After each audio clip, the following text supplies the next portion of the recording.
നമസ്കാരം. Mid day news ആരംഭിക്കുകയാണ്. ആദ്യം പ്രധാന തലക്കെട്ടുകൾ. UDF-ൽ തിരുവമ്പാടി സീറ്റിനായി ലീഗ് കേരള കോൺഗ്രസ് പോര്. തിരുവമ്പാടി സീറ്റ് കേരള കോൺഗ്രസിന് വേണമെന്ന് PJ ജോസഫ്. മണ്ഡലത്തിൽ ലീഗാണ് മത്സരിക്കുന്നതെങ്കിൽ തോൽവി ഉറപ്പെന്നും ജോസഫ്.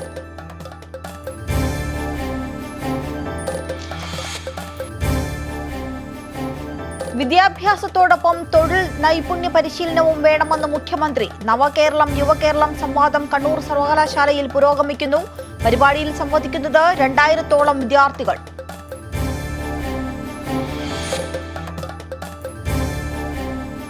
LDF വികസന മുന്നേറ്റ യാത്രയ്ക്ക് മഞ്ചേശ്വരം ഉപ്പളയിൽ വൈകിട്ട് തുടക്കം. A. വിജയരാഘവൻ നയിക്കുന്ന വടക്കൻ മേഖലാ ജാഥ മുഖ്യമന്ത്രി ഉദ്ഘാടനം ചെയ്യും. വർഗീയതയും കേന്ദ്രത്തിന്റെ ജനവിരുദ്ധ നയങ്ങളും തുറന്നുകാട്ടുമെന്ന് A. വിജയരാഘവൻ. പ്രതിരോധ ശക്തികൾ ഇടത് തുടർഭരണത്തെ ഭയപ്പെടുന്നെന്നും വിജയരാഘവൻ.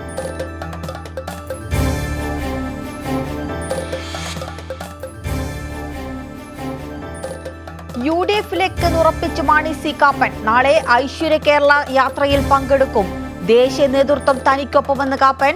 LDF പ്രവർത്തകരോട് കാപ്പൻ കാണിച്ചത് നന്ദികേടെന്ന് AK ശശീന്ദ്രൻ. കാപ്പന്റേത് കാലുമാറ്റമെന്ന് വിജയരാഘവൻ. കാപ്പൻ രാഷ്ട്രീയ മര്യാദ കാണിക്കണമെന്ന് കാനം. കാപ്പനെ തള്ളി പീതാംബരൻ മാസ്റ്റർ. കാപ്പനെതിരെ പാലായിൽ NCP പ്രവർത്തകരുടെ പ്രതിഷേധം.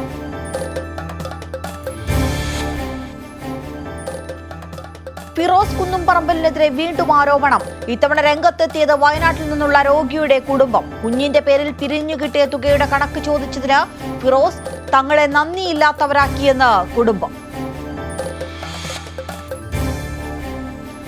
ചട്ടം ലംഘിച്ച് ചെന്നിത്തലയ്ക്ക് അഭിവാദ്യം അർപ്പിച്ച പോലീസുകാർക്ക് സസ്പെൻഷൻ. സസ്പെൻഡ് ചെയ്തത് കൊച്ചി സിറ്റിയിലും എറണാകുളം റൂറലുമായി 5 പോലീസുകാരെ. പോലീസുകാർക്ക് പിന്തുണയുമായി ചെന്നിത്തല.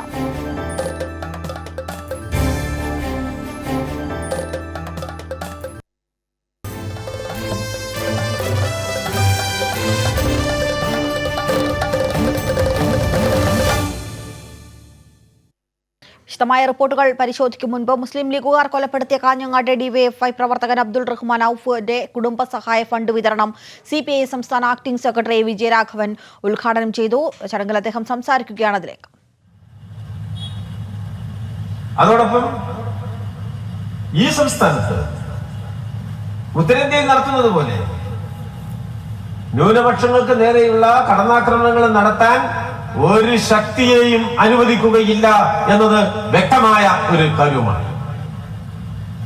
ഇവിടെ തന്നെ റിയാസ് മൗലവി വധം ഉണ്ടായില്ലേ? എത്ര വർഷമായി? 4 വർഷമായില്ല.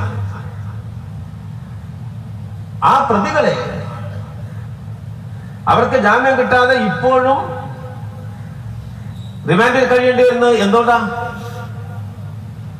ഈ ഇടതുപക്ഷ ജനാധിപത്യ മുന്നണി ഗവൺമെന്റാണ് കേരളത്തിൽ എന്നുള്ളത് കൊണ്ടാണ്. അത്തരം നരഹത്യക്ക് ഈ നാട് കൂട്ടി നിൽക്കില്ല എന്ന് ഉറപ്പാക്കിയത് കൊണ്ടാണ്. അതൊരു നിലപാടാണ്. നിർഭാഗ്യവശാൽ അക്രമത്തിന്റെ RSS വഴിക്കൊപ്പമാണ് കോൺഗ്രസ്. അതേ മാർഗമാണ് ലീഗും അവലംബിച്ചത്. അതുകൊണ്ട് തന്നെ ഈ കൊലപാതക രാഷ്ട്രീയത്തെ നമുക്ക് എതിർത്ത് തോൽപ്പിക്കാൻ ഒന്നിച്ചു നിൽക്കണം. ഇന്നത്തെ ഒരു അന്തരീക്ഷത്തിൽ ആ നിലപാട് സ്വീകരിച്ച് മുന്നോട്ട് പോവുകയാണ് കേരളത്തിലെ ഇടതുപക്ഷ ഗവൺമെന്റ്. പൊതുവെ നമ്മുടെ ജീവിതത്തിന് നേരെയുള്ള അക്രമങ്ങളുടെ അളവും വലിയ തോതിൽ വർദ്ധിച്ചു.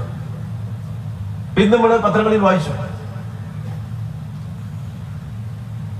പെട്രോളിന്റെ വില 90 കടന്നു. ജാഥ തീരുമ്പോഴേക്കും അത് 100 എന്ന് പേടിച്ചു നടക്കുന്ന ഒരാളാണ് ഞാൻ. കാരണം മനുഷ്യത്വത്തിന്റെ കണിക BJPക്കില്ല. പാവങ്ങളെ പോക്കറ്റിലേക്ക് ഒരു കൈയിട്ടിട്ടാണ് കേന്ദ്രത്തിൽ അധികാരത്തിലിരിക്കുന്നത്. ഖജാന തുറന്നു വെച്ചിരിക്കുക ശതകോടീശ്വരന്മാർക്ക് വേണ്ടി. അവർക്ക് ആ പണം എടുത്തുകൊണ്ട് പോകാം, അവർക്കെല്ലാം സഹായം ചെയ്യും. പാവങ്ങളുടെ പോക്കറ്റിൽ കൈയിട്ട് പെട്രോളിയം ഉൽപ്പന്നങ്ങളുടെ വില വർദ്ധിപ്പിച്ച് ഭരണ നിർവഹണവും നടത്തും. വിചിത്രമായ ഭരണരീതിയാണ് സംഘ പരിവാറിൻ്റെത്. തങ്ങളെ അധികാരത്തിൽ എത്തിക്കാൻ സഹായിച്ച കോടീശ്വരന്മാർക്ക് വേണ്ടി തന്നെയാണ് മറയില്ലാതെ അവരെ സഹായിച്ചു ജനങ്ങളെ ഉപദ്രവിച്ചുമുള്ള ഈ കേന്ദ്ര നയം, ആ നയങ്ങളെ എതിർക്കണ്ടേ? കൃഷിക്കാർ വലിയ സമരത്തിലാണ്. ഈ മണ്ണിൽ നിന്ന് കൃഷിക്കാരനെ പറിച്ചെറിയുകയാണ് കേന്ദ്ര BJP. നമ്മുടെ നാടിന് അത്യധികം അപകടകരമായ തീരുമാനങ്ങളാണ് കാർഷിക രംഗത്തെ നിയമങ്ങളിൽ കാണുന്നത്. എന്താ കോൺഗ്രസിന്റെ നിലപാട്? ജാഥയ്ക്കോട്ട് പോണ കോൺഗ്രസ്സുകാർ ഇത് സംബന്ധിച്ചുള്ള അവരുടെ നിലപാട് വ്യക്തമാക്കിയിട്ടുണ്ടോ? കോൺഗ്രസിന്റെ പ്രകടന പത്രിക പറയുന്നത് എന്താ? ഇപ്പൊ നരേന്ദ്രമോദി നടപ്പിലാക്കിയ നിയമങ്ങൾ ഞങ്ങൾ നടപ്പിലാക്കും എന്ന പ്രകടന പത്രികയാണ് കോൺഗ്രസ് പാർട്ടിക്ക്. നരേന്ദ്രമോദി ചോദിച്ചില്ലേ, നിങ്ങളുടെ പ്രകടന പത്രികയല്ലേ ഞാൻ നടപ്പിലാക്കിയത് എന്ന ചോദ്യത്തിന്റെ മുന്നിൽ ഉത്തരം പറയാൻ സാധിച്ചോ? നാട്ടുകാരെ പറ്റിക്കുന്ന രാഷ്ട്രീയമല്ലേ കോൺഗ്രസിന്റേത്? വ്യക്തതയുണ്ടോ? മതനിരപേക്ഷതയുടെ കാര്യത്തിൽ വ്യക്തത ഇപ്പൊ ഇല്ല. മൃദു ഹിന്ദുത്വ വഴി സാമ്പത്തിക നയത്തിന്റെ കാര്യത്തിൽ വ്യക്തതയില്ല. BJPയുടെ സ്വകാര്യവൽക്കരണ നയം, അവര് ഈ കേരളത്തിൽ നല്ല നിലയിൽ അധികാരത്തിലിരിക്കുന്ന ഇടതുപക്ഷ ജനാധിപത്യ മുന്നണി ഗവൺമെന്റിനെ അട്ടിമറിക്കാനുള്ള പ്രവർത്തനത്തിന് നേതൃത്വം നൽകുക. എല്ലാ തരത്തിലും ഈ ഗവൺമെന്റ് നടത്തിയ സൽപ്രവർത്തനങ്ങളുടെ വിശദാംശങ്ങളിലേക്ക് ഞാൻ പോകുന്നില്ല. ഇപ്പോ ജനങ്ങളുടെ മുന്നിൽ അതുണ്ട്. കേരള ചരിത്രത്തിലെ ഏറ്റവും വലിയ വികസന മുന്നേറ്റം ഉണ്ടായ കാലമാണ്. ഭൂമിയുടെ അടിയിലൂടെ പ്രകൃതി വാതക പൈപ്പ് ലൈൻ പോയി. 4 വരി 6 വരി പാതകൾ നിർമ്മാണത്തിലാണ്. അതിവേഗ തീവണ്ടിപ്പാത വരുന്നു. എല്ലാം നാടിന് നന്മ നൽകുന്നതിന് ചെറുപ്പക്കാരുമായിട്ട് ഇന്ന് മുഖ്യമന്ത്രി ആശയവിനിമയം നടത്തുക. ഭാവി തലമുറക്ക് രാജ്യം വിട്ടു പോകാതെ ഇവിടെ ജീവിക്കാനുള്ള സൗകര്യം ഉണ്ടാക്കുക. എല്ലാവരും ഇതിനെ അഭിനന്ദിക്കുന്നു. കോവിഡ് കാലത്ത് ജനങ്ങൾക്ക് സംരക്ഷണം, അരി, ഭക്ഷ്യക്കിറ്റ്, പാർശ്വവൽക്കരിക്കപ്പെട്ട ജനങ്ങൾക്ക് വലിയ തോതിലുള്ള സാമ്പത്തിക സഹായങ്ങൾ, പരിരക്ഷ. 600 രൂപയായിരുന്നു ഉമ്മൻചാണ്ടിയുടെ കാലത്തുള്ള സാമൂഹ്യക്ഷേമ പെൻഷൻ. അത് 18 മാസം കൊടുത്തില്ല. ഇപ്പൊ 600ന്റെ മുന്നിലല്ല പിന്നിൽ ഒരു 1 എഴുതി ചേർത്തു. 1600 1600. ഉമ്മൻചാണ്ടിക്ക് സാധിച്ചോ? 600 18 മാസം കൊടുക്കാത്ത ഉമ്മൻചാണ്ടി കൊടുക്കാനുള്ള 18 മാസത്തെ പൈസ പിണറായി കൊടുത്തു. അതിന്റെ കൂടെ പ്രതിമാസം 1000 രൂപ കൂട്ടിച്ചേർത്തു. അതവര് വീട്ടിൽ കൊണ്ടേ കൊടുത്തു. ഡോർ സ്റ്റെപ്പില, മുറ്റത്താ. 60-65 വയസ്സായി അച്ഛനും അമ്മയും മക്കള് നോക്കിയില്ല. ഭയപ്പെടേണ്ട കാര്യമില്ല. രാവിലെ 100 രൂപ പിണറായി കൊടുക്കും. രാവിലെ ഒരു ദിവസമല്ല, എല്ലാ ദിവസവും കൊടുക്കും. എല്ലാ ദിവസവും അല്ല, മരിക്കുന്ന ദിവസം വരെ കൊടുക്കും എന്ന് തീരുമാനിച്ച ചരിത്ര നന്മയുടെ ഒരു ഭരണ സംവിധാനമാണ് ഇവിടെ. പാവപ്പെട്ടവന്റെ കുട്ടിക്ക് കിട്ടുന്ന വിദ്യാഭ്യാസം എത്ര വിപുലമായതാണ്. ലക്ഷങ്ങൾ കൊടുത്താൽ സമ്പന്നന് കിട്ടുന്ന വിദ്യാഭ്യാസമാണ് കർഷകരുടെ കുട്ടിക്ക് കൊടുക്കുന്നത്. ചികിത്സ, ലക്ഷക്കണക്കിന് രൂപയുടെ ചികിത്സയാണ് സൗജന്യമായി അനേക ലക്ഷം പേർക്ക് ഈ കോവിഡ് കാലം കൊടുത്തത്. ഈ ലോകത്ത് ഒരു പരിഷ്കൃത സമൂഹത്തിനും സാധ്യമാവാത്ത കാര്യമാണ് ഈ കൊച്ചു കേരളത്തിലെ ഇടതുപക്ഷ ജനാധിപത്യ മുന്നണി ഗവൺമെന്റ് നിർവഹിച്ച് കാണിച്ചു കൊടുത്തത്. മാറി സഞ്ചരിച്ചൊരു ജനതയുടെ കരുത്തിന്റെ അടയാളമാണ് കേരളത്തിലെ ഇടതുപക്ഷ ജനാധിപത്യ മുന്നണി ഗവൺമെന്റ്. 57 EMS തുടങ്ങി വെച്ചതിന്റെ പൂർത്തീകരണമാണ് ഈ നാടിപ്പോൾ കണ്ടുകൊണ്ടിരിക്കുന്നത്. അത് കൂടുതൽ വിപുലപ്പെടുത്താനാണ് ഇടതുപക്ഷം പരിശ്രമിക്കുന്നത്. നിങ്ങൾ എന്തു മാതൃകയാ ഈ നാടിന് കൊടുക്കുന്നത്? UDF ജനങ്ങൾക്ക് നൽകുന്ന സംഭാവന മാതൃക സാമൂഹ്യ സുരക്ഷയുടേതാണോ? UDF നൽകുന്ന മാതൃക ആരോഗ്യ വിദ്യാഭ്യാസ മേഖലയുടെ നവീകരണമാണോ?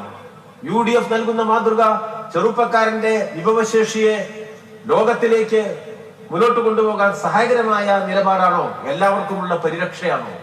ആ മാതൃകയല്ല. UDFന്റെ മാതൃക അക്രമത്തിന്റെ മാതൃകയാണ്. ഇപ്പൊ ഇവിടെ കാണിച്ച ഈ മാതൃകയാണ്. അത് മാത്രമാണോ? UDF വേറെ ചില മാതൃകകൾ ഇപ്പൊ കാണിച്ചുകൊണ്ടിരിക്കുക. ഇന്നലെ ഒരാൾ ജാമ്യം ഇറങ്ങിയല്ലോ. എന്താ സന്തോഷം! ഞാൻ ജയിലിൽ നിന്നും കരുത്തു നേടി വരികയാണ്. കേട്ടാ തോന്നും ദണ്ഡി യാത്രയിൽ പോയി ഉപ്പ് കുറുക്കി ജയിലിൽ പോയതാണ്. ലീഗേറിന്റെ പണം അടിച്ചു മാറ്റിയിട്ട് ലീഗേരൻ ജയിലിൽ പോയി. എന്നിട്ട് പുറത്തു വന്നപ്പോ ഈ ന്യായം പറയാം. ലീഗർക്ക് മാത്രം പറയാൻ കഴിയുന്ന ന്യായം അല്ലേ ഖമറുദ്ദീൻ പറഞ്ഞു? ഖമറുദ്ദീന്റെ ന്യായം ആരെങ്കിലും അംഗീകരിക്കാൻ പറ്റുമോ? പറ്റില്ലല്ലോ. പണം അടിച്ചു മാറ്റിയില്ലേ? ഖമറുദ്ദീൻ ജയിലിലായിരുന്നു. ഈ കാസർഗോഡ് ജില്ലയിൽ ഉണ്ടായ തട്ടിപ്പല്ലേ? പറയാതെ പോകാൻ പറ്റും. പറയണ്ടെന്ന് വിചാരിച്ചാലും പറയാതെ പോകാൻ പറ്റും. ഇവിടെ നടന്നൊരു തട്ടിപ്പല്ലേ? ഞാൻ പോന്നപ്പോ വിചാരിച്ചിട്ട് പറയണ്ട. എന്താ സംഭവിച്ചത്? ഇന്നലെ ജാമ്യം കിട്ടി വന്ന ഉടനെ പറയുന്നത് ന്യായീകരിക്കല്ലേ? നാട്ടുകാരെ പറ്റിച്ചാൽ, അവന്റെ പണം അടിച്ചു മാറ്റിയാൽ അതിന് ന്യായം പറയാൻ പാടുണ്ടോ? അതൊരു തെറ്റാണെന്ന് തോന്നുന്നുണ്ടോ? മധ്യസ്ഥന്മാരെയൊക്കെ വെച്ച കേസല്ലേ? അതിലെ ലീഗ് നേതാക്കന്മാർ ഇപ്പോഴും ഒളിവിൽ നടത്തിയില്ലേ? ഇതല്ലേ വേറൊരു ലീഗിന്റെ മുൻ മന്ത്രി ഉമ്മൻചാണ്ടിയുടെ ക്യാബിനറ്റ് മന്ത്രി ആയിരുന്നല്ലോ. ഇപ്പൊ ജാമ്യത്തിൽ. അടുത്ത ദിവസം വരെ പോലീസ് കസ്റ്റഡി. ഇപ്പൊ ജാമ്യത്തിൽ. അഴിമതിയല്ലേ? ഇതാണോ മാതൃക? ഈ മാതൃകയാണോ കേരളം അംഗീകരിക്കാൻ പോകുന്നത്? ഉമ്മൻചാണ്ടിയുടെ ഗവൺമെന്റ് ഇവിടെ ഉണ്ടായിരുന്നില്ലേ? ആളുകളൊക്കെ മറന്നു എന്നാണോ കരുതുന്നത്? ഈ നാടിനു വേണ്ടി എന്തെങ്കിലും നന്മ ചെയ്തോ? രാഷ്ട്രീയ ലാഭത്തിനു വേണ്ടി സൂത്രപ്പണികൾ നടത്തുക. നാടിത് അംഗീകരിക്കില്ല. ഒരു കാര്യം കരുതി വെച്ചോളൂ. പിണറായിയെ പിന്നിൽ നിന്ന് കുത്താം എന്ന് കരുതി എല്ലാ തെറ്റായ രാഷ്ട്രീയ ശക്തിയെയും ഒരുമിപ്പിക്കാം എന്ന് കരുതുന്നവർക്കുള്ള ഉത്തരമാണ്. പിണറായിക്കും ഇടതുപക്ഷത്തിനും ഒന്നും സംഭവിക്കില്ല. തുടർ ഭരണം തന്നെ ഈ കേരളത്തിലുണ്ടാവും. ഒരു കാര്യം കൂടി ഓർത്തു വെച്ചോളൂ. UDFന്റെ ശിഥിലീകരണത്തിന്റെ വേഗത വർദ്ധിക്കും. ഇപ്പൊ തന്നെ നമ്മുടെ മാണി കേരള കോൺഗ്രസ് പോയി, LJD പോയി, പഞ്ചായത്ത് തെരഞ്ഞെടുപ്പിൽ വലിയ പരാജയമുണ്ടായി. ഇനിയും വലിയ തകർച്ചകൾ UDFനെ കാത്തിരിക്കുന്നു എന്ന കാര്യം മറക്കണ്ട. അത് ഇന്നാട്ടിലെ ജനങ്ങൾ ഇടതുപക്ഷത്തോടൊപ്പം അണിനിരന്നുകൊണ്ടാണ്. നിങ്ങളുടെ അക്രമ പ്രവർത്തനങ്ങൾക്ക് മുന്നിൽ മുട്ടുകുത്താതെ തല ഉയർത്തിപ്പിടിച്ചുകൊണ്ടാണ്. കേന്ദ്ര ദുർഭരണത്തിനെതിരായ പോരാട്ട സമരത്തിൽ ഇടതുപക്ഷത്തോടൊപ്പം അണിനിരന്നുകൊണ്ടാണ്. നമ്മുടെ നാടിനെ നന്മയിലേക്ക് വഴിതിരിച്ച് കൊണ്ടുപോവുക എന്ന വലിയ ചരിത്ര ദൗത്യം ഈ കേരളത്തിലെ ഇടതുപക്ഷ ജനാധിപത്യ മുന്നണി ഗവൺമെന്റ് നിർവഹിക്കുകയാണ്. എല്ലാവരുടെയും പിന്തുണ ഈ ഇടതുപക്ഷത്തിന്റെ ഈ നല്ല പ്രവർത്തനങ്ങൾക്കുണ്ടാവും. നമുക്ക് കേരളത്തിന്റെ മതസൗഹാർദ്ദ പാരമ്പര്യത്തെ സംരക്ഷിച്ച് നിർത്താനാവണം. ഈ നടന്നതുപോലെയുള്ള സംഭവങ്ങൾ ഈ നാട്ടിൽ നടന്നുകൂടാ. ഒരു ചെറുപ്പക്കാരനെയും ഈ വിധ്വംസക ശക്തികൾ കൊലപ്പെടുത്താൻ പാടില്ല. അതിന് അനുകൂലമായ ഒരു മനോഭാവം കേരളത്തിൽ മാറ്റിയെടുക്കാൻ ഇവരെ ഒറ്റപ്പെടുത്തണം. കോൺഗ്രസ് നയിക്കുന്ന UDFനെ പരാജയപ്പെടുത്തണം. BJPക്ക് കേരളത്തിൽ അവസരം കൊടുക്കരുത്. ഇടതുപക്ഷം ജനങ്ങളുടെ മുന്നിൽ വെച്ചിട്ടുള്ള ഈ നല്ല ഭരണത്തിന് ഒരു തുടർച്ചയുണ്ടാവാൻ, നല്ല വികസന പ്രവർത്തനങ്ങൾ കേരളത്തിൽ നടത്താൻ സഹായകരമായ ഒരു പശ്ചാത്തലം ഒരുക്കിയെടുക്കാൻ, അതുവഴി ഈ ബദൽ നയം ഇന്ത്യയിലാകെ പൊരുതുന്ന ജനങ്ങൾക്ക് ആത്മവിശ്വാസം നൽകുന്ന തരത്തിൽ ശക്തിപ്പെടുത്താൻ കഴിയുന്ന ഒരു അന്തരീക്ഷം നമുക്ക് ഉണ്ടാക്കി എടുക്കേണ്ടതുണ്ട്. എല്ലാവരുടെയും പിന്തുണ CPIM-നും ഇടതുപക്ഷ പ്രസ്ഥാനത്തിനും ഇക്കാര്യത്തിൽ നിങ്ങളുടെ ഭാഗത്തുണ്ടാവണം എന്ന് അഭ്യർത്ഥിച്ചുകൊണ്ട്, വളരെ ദുഃഖകരമായ ഒരു സംഭവത്തിന്റെ നമ്മുടെ എല്ലാ മനസ്സിൽ ആ ദിവസങ്ങളും ആ രംഗങ്ങളും ആ കുടുംബവും അനാഥത്വവും എല്ലാം നിറഞ്ഞു നിൽക്കുകയാണ്. പ്രിയപ്പെട്ടവരെ, നമുക്ക് ചെയ്യാൻ കഴിയുന്ന വളരെ പരിമിതമായ കാര്യം, ഒരിക്കലും ജീവൻ തിരിച്ചെടുത്തു കൊടുക്കാൻ നമുക്ക് സാധിക്കുകയില്ല. നമ്മൾ ഇവിടെ അക്കാര്യത്തിൽ നമ്മുടെ പരിധിക്കപ്പുറത്താണ് കാര്യങ്ങൾ. എന്നിരുന്നാലും പരമാവധി ഈ ഒരു സഹായം സംഘടിപ്പിച്ചെടുക്കാൻ, അത് ആ കുടുംബത്തിന് നൽകാൻ എനിക്ക് ഉറപ്പുണ്ട്. ഇതിൽ ഒതുങ്ങില്ല, ആ കുടുംബം ഒരിക്കലും അനാഥമാവില്ല എന്ന ഉറപ്പിലാണ് നാം പിരിഞ്ഞു പോവുക. ആ കുടുംബാംഗങ്ങളോടുള്ള എല്ലാ വിഷമവും ഞാനിവിടെ അവരുമായി പങ്കുവെച്ചുകൊണ്ട് നിങ്ങൾ എല്ലാവരെയും അഭിവാദ്യം ചെയ്ത് ഞാൻ എന്റെ വാക്കുകൾ അവസാനിപ്പിക്കുന്നു. തിരുവമ്പാടി സീറ്റിൽ ഇത്തവണ ലീഗാണ് മത്സരിക്കുന്നതെങ്കിൽ തോൽക്കുമെന്ന് PJ ജോസഫ്. പാർട്ടിയുടെ നേതാക്കളുമായി നടത്തിയ ചർച്ചയിലാണ് ജോസഫ് നിലപാട് വ്യക്തമാക്കിയത്. തിരുവമ്പാടി സീറ്റ് തങ്ങൾക്ക് വേണമെന്നും ജോസഫിന്റെ പ്രതികരണം ലീഗ് കൂടുതൽ സീറ്റുകൾക്കായി വാദിക്കുന്നതിനിടെ. കോഴിക്കോട് ജില്ലയിലെ തിരുവമ്പാടി. എന്നാൽ ഇത്തവണ തിരുവമ്പാടി സീറ്റ് വിട്ടുകിട്ടണമെന്ന ഉറച്ച നിലപാടാണ് കേരള കോൺഗ്രസ് ജോസഫ് വിഭാഗം കൈക്കൊണ്ടിരിക്കുന്നത്. തിരുവമ്പാടിയിൽ ലീഗ് മത്സരിച്ചാൽ വിജയസാധ്യതയില്ലെന്നും സീറ്റ് കേരള കോൺഗ്രസിന് വിട്ടുകിട്ടണമെന്നും PJ ജോസഫ് പാർട്ടി നേതാക്കളുമായി നടത്തിയ ചർച്ചയിൽ വ്യക്തമാക്കി. തിരുവമ്പാടി ലീഗാണ് ഇത്തവണ ജയിക്കാൻ സാധ്യത കുറവുണ്ട്.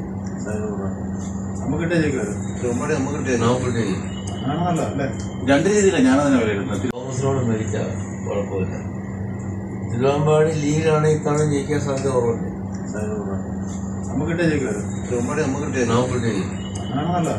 രണ്ട് രീതിയിലാണ് ഞാനതിനെ വിലയിരുത്തുന്നത്. ഇത്തവണ കൂടുതൽ സീറ്റുകൾ ലഭിച്ചേ തീരൂ എന്ന ഉറച്ച നിലപാടിലാണ് മുസ്ലിം league.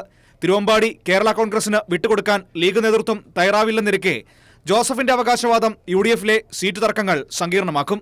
Political desk, Kairali news. LDF വിട്ടെന്ന Pala MLA Mani C Kappan. NCP നേതൃത്വം ഒപ്പം നിൽക്കുമെന്ന് പ്രതീക്ഷിക്കുന്നതായും കാപ്പനെ പ്രതിപക്ഷ നേതാവ് രമേശ് ചെന്നിത്തല UDFിലേക്ക് സ്വാഗതം ചെയ്തു. കാപ്പന്റെ മുന്നണി മാറ്റത്തിനെതിരെ LDF രംഗത്തെത്തി. മാന്യതയില്ലാത്ത രാഷ്ട്രീയ നിലപാടെന്ന് A വിജയരാഘവൻ കുറ്റപ്പെടുത്തി. ഇടതുമുന്നണിയിൽ സീറ്റ് ചർച്ചകൾ ഔദ്യോഗികമായി ആരംഭിച്ചിട്ടില്ലെന്നിരിക്കെയാണ് പാലാ സീറ്റിനെ ചൊല്ലി മാണി സി കാപ്പൻ LDFിന്റെ പടിയിറങ്ങുന്നത്. ദില്ലിയിലെ ചർച്ചകളിൽ തനിക്കനുകൂലമായ തീരുമാനമില്ലെന്ന് ഉറപ്പായതോടെ NCP ദേശീയ നേതൃത്വത്തിന്റെ തീരുമാനം കാത്തിരിക്കാതെ കാപ്പൻ നിലപാട് പ്രഖ്യാപിക്കുകയായിരുന്നു. ഐശ്വര്യ കേരള യാത്രയിൽ പങ്കെടുക്കും. മാണി സി കാപ്പനോടൊപ്പമുള്ള ആളുകളും LDFിലില്ല. തൊട്ടുപിന്നാലെ കാപ്പന് UDF സ്ഥാനാർത്ഥിത്വം വാഗ്ദാനം ചെയ്തു. ഒരു പ്രശ്നമില്ല.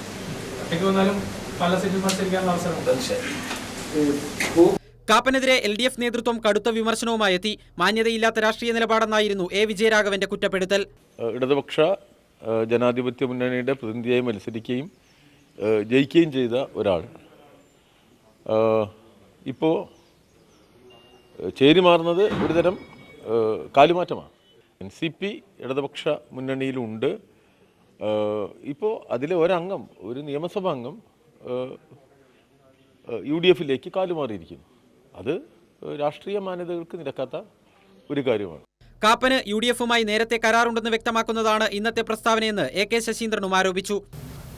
ഒരു മുന്നണിയിൽ നിൽക്കെ മറ്റൊരു മുന്നണിയുമായി പാർട്ടിയുടെ ഔദ്യോഗിക നേതൃത്വത്തിന്റെ സമ്മതമില്ലാതെ അത്തരം രഹസ്യ ചർച്ചകൾ നടത്തിയിട്ടുണ്ടെങ്കിൽ പാർട്ടി നേതൃത്വം അത് പരിശോധിക്കേണ്ടതാണ്. മുന്നണി മാറുമ്പോൾ പാലിക്കേണ്ട ധാർമ്മികത ഓർമ്മിപ്പിച്ചുകൊണ്ടായിരുന്നു CPI സംസ്ഥാന സെക്രട്ടറി കാനം രാജേന്ദ്രന്റെ പ്രസ്താവന. LDFിലെ അദ്ദേഹത്തിന്റെ സ്ഥാനം രാജിവെച്ചതിന് ശേഷം പോവുക എന്നതാണ് മര്യാദ. News desk, Kairali news.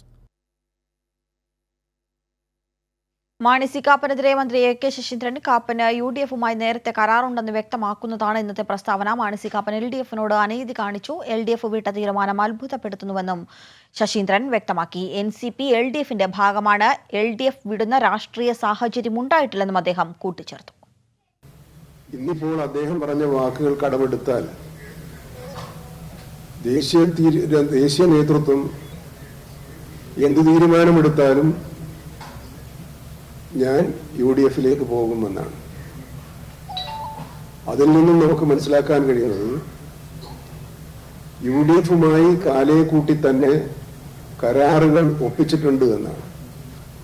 ഒരു മുന്നണിയിൽ നിൽക്കെ മറ്റൊരു മുന്നണിയുമായി പാർട്ടിയുടെ ഔദ്യോഗിക നേതൃത്വത്തിന്റെ സമ്മതമില്ലാതെ അത്തരം രഹസ്യ ചർച്ചകൾ നടത്തിയിട്ടുണ്ടെങ്കിൽ പാർട്ടി നേതൃത്വം അത് പരിശോധിക്കേണ്ടതാണ് എന്നാണ് എനിക്ക് പറയാനുള്ളത്.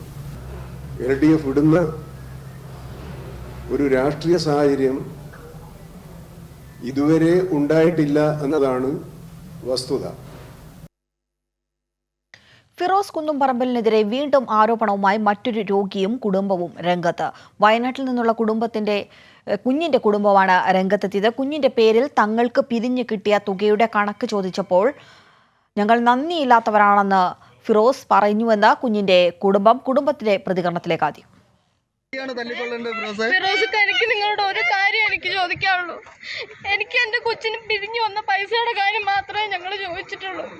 ഈ രോഗി എന്ത് തെറ്റ് നിങ്ങളോട് ചെയ്തു? പൊതുസമൂഹത്തിൽ ഇന്നലെ ലൈവിൽ പറയുന്നത് ഞാൻ കേട്ടു. പൊതുജനങ്ങൾ ഇവരെ പൊതുനിരത്തിൽ വെച്ചിട്ട് ഇങ്ങനെയുള്ള രോഗികളെ തല്ലിക്കൊല്ലുകയാണ് വേണ്ടത്. ഇവരെ ഇനി വെച്ചോണ്ടിരുന്നിട്ട് നിങ്ങൾ വെറുതെ മെസ്സേജ് അയച്ചുകൊണ്ടിരിക്കാതെ നിങ്ങൾ ഇവരെ പൊതുജന മധ്യത്തിൽ വെച്ച് തല്ലിക്കൊല്ലുകയാണ് വേണ്ടത്. ഇവരെ വെച്ചോണ്ടിരിക്കരുതെന്നാണ് ഇന്നലെ നിങ്ങളെ ഞാൻ എൻ്റെ ദൈവത്തിന് തുല്യമായിട്ട് തന്നെ ഞാൻ കണ്ടുകൊണ്ടിരുന്നത്. എൻ്റെ ഈ കുഞ്ഞ്, ഈ 2 വയസ്സുള്ള കുഞ്ഞ് എന്ത് തെറ്റ് ചെയ്തു എന്നൊക്കെ പറയണം. ഇക്കയ്ക്ക് 2 മക്കളുണ്ട്. വിശദാംശങ്ങളുമായി അനൂപ് കെയറുണ്ട്. അനൂപ്, നേരത്തെയും ഫിറോസിനെതിരെ ഇതുപോലെയുള്ള നിരവധി ആരോപണങ്ങൾ ഉയർന്നിരുന്നു. ഇപ്പോൾ എന്താണ് യഥാർത്ഥത്തിൽ സംഭവിച്ചത്? ഈ ഫിറോസിനെതിരെ എത്തുന്നവർക്ക് നേരെ ഭീഷണിയും അതുപോലെയുള്ള മറ്റു കാര്യങ്ങളും ഉണ്ടാകുന്നതായും നേരത്തെ അങ്ങനെയുള്ള സംഭവങ്ങളും ഉണ്ടായിട്ടുണ്ടല്ലോ. സൗമ്യ, മാനന്തവാടി തോടിച്ചാൽ സ്വദേശികളായ സഞ്ജയ് ആതിര ദമ്പതികളുടെ 2.5 വയസ്സുള്ള മകന്റെ ചികിത്സയുമായി ബന്ധപ്പെട്ടുള്ള പിരിവുകളാണ് ഇത് സംബന്ധിച്ചുള്ള വലിയ വിവാദങ്ങൾക്ക് തിരികൊളുത്തിയിരിക്കുന്നത്. ഫിറോസ് കുന്നുംപറമ്പിൽ ഈ കുട്ടിയുടെ ചികിത്സയ്ക്കായി ലക്ഷങ്ങളാണ് പിരിച്ചെടുത്തത്. വൻകുടലുമായി ബന്ധപ്പെട്ട രോഗത്തിനായാണ് കുട്ടിക്ക് ചികിത്സ തേടിയിരുന്നത്. 2019 ഫിറോസ് കുന്നുംപറമ്പിൽ രംഗത്തെത്തുകയും കുട്ടിക്കായി പണപ്പിരിവ് നടത്തുകയും ചെയ്തത്. എന്നാൽ പിരിച്ചെടുത്ത ഈ പണം സംബന്ധിച്ചുള്ള വിശദാംശങ്ങൾ കുടുംബം ആവശ്യപ്പെട്ടതോടെയാണ്, അല്ലെങ്കിൽ തുടർ ചികിത്സയ്ക്കായി കൂടുതൽ പണം ആവശ്യപ്പെട്ടതോടുകൂടിയാണ് ഇപ്പോൾ ഇത് സംബന്ധിച്ചുള്ള ലക്ഷങ്ങളുടെ ഒരു തിരിമറി വെളിച്ചത്താവുന്നത്. കുടുംബം പറയുന്നത് 26 ലക്ഷത്തോളം രൂപ ഇത്തരത്തിൽ ലഭിച്ചുവെന്നാണ്. ഇതിൽ 10 ലക്ഷത്തോളം രൂപ മാത്രമേ ഇതുമായി ബന്ധപ്പെട്ടുള്ള ചികിത്സയ്ക്കും മറ്റും ലഭിച്ചിട്ടുള്ളൂ. ബാക്കിയുള്ള പണം ഫിറോസിനൊപ്പമുള്ളവരും ഇടയ്ക്കിടെ പിൻവലിക്കുകയായിരുന്നുവെന്നും കുട്ടിയുടെ പിതാവും മാതാവും പറയുന്നു. ഏതായാലും ഇതുമായി ബന്ധപ്പെട്ടുള്ള തുടർ ചികിത്സയ്ക്കായിട്ടുള്ള ആവശ്യത്തിനാണ് ഈ കൂടുതൽ പണം ഈ കുടുംബം ഫിറോസ് കുന്നുംപറമ്പിനോട് ആവശ്യപ്പെട്ടത്. തന്റെ കുട്ടിയുടെ പേരിൽ പിരിച്ചു കിട്ടിയ പണം സംബന്ധിച്ചുള്ള വിശദാംശങ്ങൾ കുടുംബം ആവശ്യപ്പെടുകയും ചെയ്തു. ഏതായാലും ഇതേ തുടർന്ന് ഇപ്പോൾ വലിയ രീതിയിലുള്ള വധഭീഷണി ഉൾപ്പെടെ തങ്ങൾക്കുണ്ടെന്നാണ് ഈ കുടുംബം പറയുന്നത്. പുറത്തിറങ്ങാൻ പോലും ഭയന്നു കഴിയുകയാണ്. പലപ്പോഴും ഒടുവിൽ താമസിക്കേണ്ട സാഹചര്യം പോലും ഉണ്ടെന്നും ഈ കുടുംബം പറയുന്നു. ഏതായാലും ഇത് സംബന്ധിച്ച് വയനാട് ജില്ലാ പോലീസ് മേധാവിക്ക് ഈ കുടുംബം പരാതി നൽകിയിട്ടുണ്ട്. കഴിഞ്ഞ ദിവസമാണ് പണം സംബന്ധിച്ചുള്ള കണക്കുകളിൽ സംശയം ഉന്നയിച്ചതോടെ ഫിറോസ് കുന്നുംപറമ്പിൽ ഈ നന്ദിയില്ലാത്ത രോഗികളെ നടുറോഡിൽ തല്ലിക്കൊള്ളണം എന്ന വിധത്തിലുള്ള ഒരു പരാമർശം നടത്തിയത്. ഏതായാലും ഇത് സംബന്ധിച്ചാണ് വലിയ രീതിയിലുള്ള ഒരു ആരോപണം ഈ കുടുംബത്തിന്റെ ഭാഗത്തുനിന്ന് ഉണ്ടാവുന്നത്. ഈ കുടുംബം ഈ പണമെല്ലാം ദൂർത്തടിച്ച് കളഞ്ഞു എന്നായിരുന്നു ഫിറോസ് കുന്നുംപറമ്പിൽ നേരത്തെ ആരോപിച്ചിരുന്നത്. ഏതായാലും ഇതെല്ലാം നിഷേധിച്ചുകൊണ്ടാണ് ഇപ്പോൾ കുടുംബം രംഗത്തെത്തിയിരിക്കുന്നതും നിയമ നടപടികൾ സ്വീകരിക്കുന്നത്. സംസ്ഥാനത്ത് നിയമസഭാ തെരഞ്ഞെടുപ്പ് താമസിപ്പിക്കാൻ BJP നീക്കം. തെരഞ്ഞെടുപ്പ് മെയ് മാസത്തിൽ മാത്രം നടത്തിയാൽ മതിയെന്ന് തെരഞ്ഞെടുപ്പ് കമ്മീഷണർ വിളിച്ചു ചേർത്ത യോഗത്തിൽ BJP ആവശ്യപ്പെട്ടു. അതേസമയം ഏപ്രിൽ 2ാം ആഴ്ചയ്ക്കുള്ളിൽ ഒറ്റഘട്ടമായി തെരഞ്ഞെടുപ്പ് നടത്തണമെന്ന് CPIM. തെരഞ്ഞെടുപ്പ് കമ്മീഷണർ വിളിച്ചു ചേർത്ത യോഗം തിരുവനന്തപുരത്ത് പുരോഗമിക്കുകയാണ്. വിശദാംശങ്ങളുമായി റിനു ഉണ്ട്. റിനു, സംസ്ഥാനത്ത് നിയമസഭാ തെരഞ്ഞെടുപ്പ് വൈകിപ്പിക്കാനുള്ള ശ്രമങ്ങളാണ് BJPയുടെ ഭാഗത്തുനിന്നും ഉണ്ടാകുന്നത്. എന്താണ് ഇപ്പോൾ BJP പറയുന്നത്? തെരഞ്ഞെടുപ്പ് കമ്മീഷൻ വിളിച്ചു ചേർത്ത യോഗം ഇപ്പോൾ പുരോഗമിക്കുകയാണ്. തിരുവനന്തപുരത്ത് പ്രധാനമായും കോൺഗ്രസും അതുപോലെ തന്നെ LDF ഉൾപ്പെടെയുള്ള കക്ഷികൾ ഏപ്രിൽ മാസത്തിൽ ഈ സംസ്ഥാനത്തെ തെരഞ്ഞെടുപ്പ് നടത്തണമെന്നുള്ളൊരു ആവശ്യമാണ് മുന്നോട്ട് വെച്ചത്. CPM പറഞ്ഞത് 2 ആഴ്ച ഏപ്രിൽ 2ാമത്തെ ആഴ്ചയിൽ തെരഞ്ഞെടുപ്പ് നടത്തണമെന്നുള്ളൊരു ആവശ്യം മുന്നോട്ട് വെച്ചു. UDF മുന്നോട്ട് വെച്ചത്, ലീഗ് ഉൾപ്പെടെയുള്ള UDF മുന്നോട്ട് വെച്ചത് ഏപ്രിൽ മാസം 8-നും 12-നും ഇടയിൽ തെരഞ്ഞെടുപ്പ് നടത്തണമെന്നുള്ള ആവശ്യവും മുന്നോട്ട് വെച്ചു. പക്ഷേ BJP ഇത് മെയ് മാസത്തിലേക്ക് നീട്ടിക്കൊണ്ടുപോകാൻ വേണ്ടിയിട്ടുള്ള ഒരു ഇടപെടലാണ് നടത്തുന്നത്.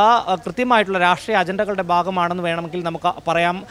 BJP ആവശ്യപ്പെട്ടത് മെയ് മാസത്തിൽ തെരഞ്ഞെടുപ്പ് നടത്തിയാൽ മതി എന്നുള്ള നിർദ്ദേശമാണ് ഇവർ തെരഞ്ഞെടുപ്പ് കമ്മീഷന് മുൻപേ നൽകിയിരിക്കുന്നത്. കൃത്യമായിട്ടുള്ള രാഷ്ട്രീയ ഗൂഢാലോചന അല്ലെങ്കിൽ രാഷ്ട്രീയ ലക്ഷ്യം ഇവർക്കുണ്ട് എന്നുള്ളത് വ്യക്തമാണ്. കാരണം സംസ്ഥാന സർക്കാരിനെതിരെ നിരവധി കഴമ്പില്ലാത്ത ആരോപണങ്ങൾ കൊണ്ടുവരികയും കേന്ദ്ര ഏജൻസി ഏജൻസികളെ കൊണ്ട് അന്വേഷിപ്പിക്കുകയും ചെയ്ത് പരാജയപ്പെട്ട ഒരു സാഹചര്യം കൂടി നിലവിലുണ്ട്.